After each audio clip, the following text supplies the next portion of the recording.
A Tale of Despereaux, Chapter 29. Start with the curry and finish with the thread. Miggery Sow's luck continued. On her first day on the job as a castle servant, she was sent to deliver a spool of thread to the princess.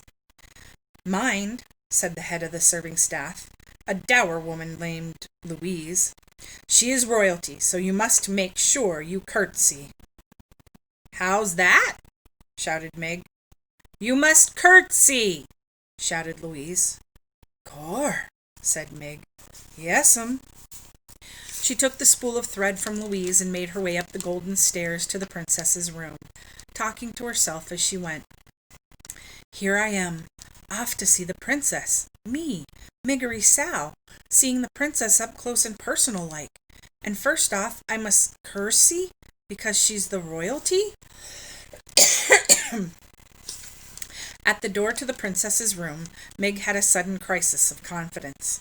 She stood a moment, clutching the spool of thread and muttering to herself. "Now, how'd that go?" she said. "Give the princess the thread and then give her a curtsy? No. First the curtsy, then the thread? That's it. That's right. That's the order. Start with the curtsy and finish with the thread." She knocked at the princess's door.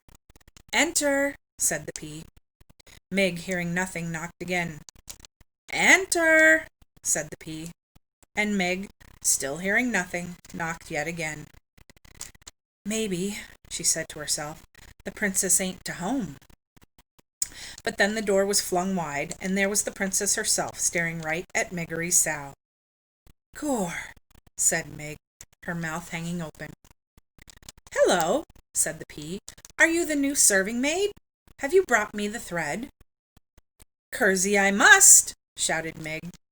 She gathered her skirts, dropped the spool of thread, stuck a foot out, and stepped on the spool, rocked back and forth for what seemed like quite a long time, both to the watching princess and the rocking Meg, and finally fell to the floor with a Meggish thud.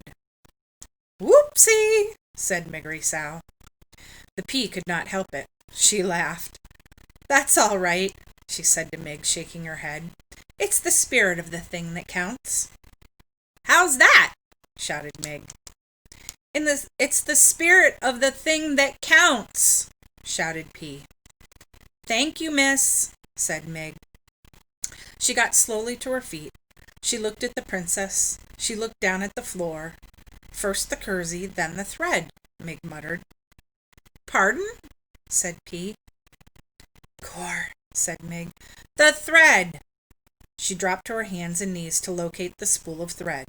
When she found it, she stood back up and offered it to Pea. "I brought you your thread, didn't I?" "Lovely," said the princess, as she took the thread from Meg. "Thank you very much. I cannot seem to hold on to a spool of red thread. Every one I have disappears somehow." "Are you making a thing?"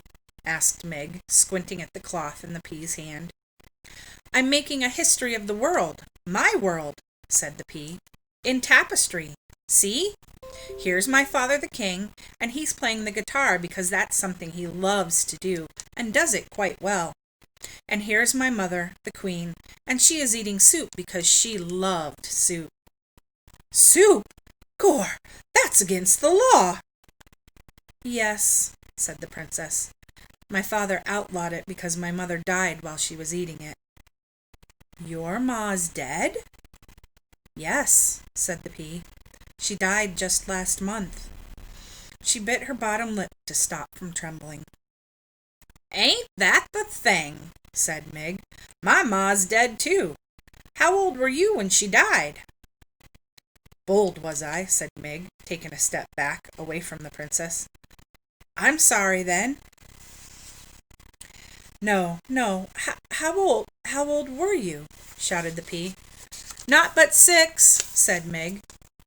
"I'm sorry," said the princess. She gave Meg a quick, deep look of sympathy. "How old are you now?" 12 years. "So am I," said the princess. "We're the same age. What is your name?" she shouted. "Miggery Sow, but most just calls me Meg."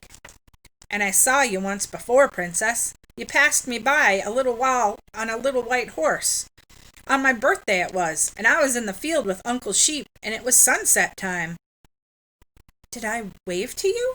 asked the princess. "Eh? Did I wave?" shouted the pea. "Yes," nodded Meg. "But you didn't wave back," said the princess. "I did," said Meg, "only you didn't see. Some day I will sit on a little white horse and wear a crown and wave. Some day," said Meg, and she put up a hand to touch her left ear. "I'll be a princess too." "Really?" said the pea, and she gave Meg another quick, deep look, but said nothing else. When Meg finally made her way back down the golden stairs, Louise was waiting for her. "How long," she roared, "did it take you to deliver a spool of thread to the princess?" "Too long?" guessed Meg. "That's right," said Louise, and she gave Meg a good clout to the ear. "You are not destined to be one of our star servants. This is already abundantly clear."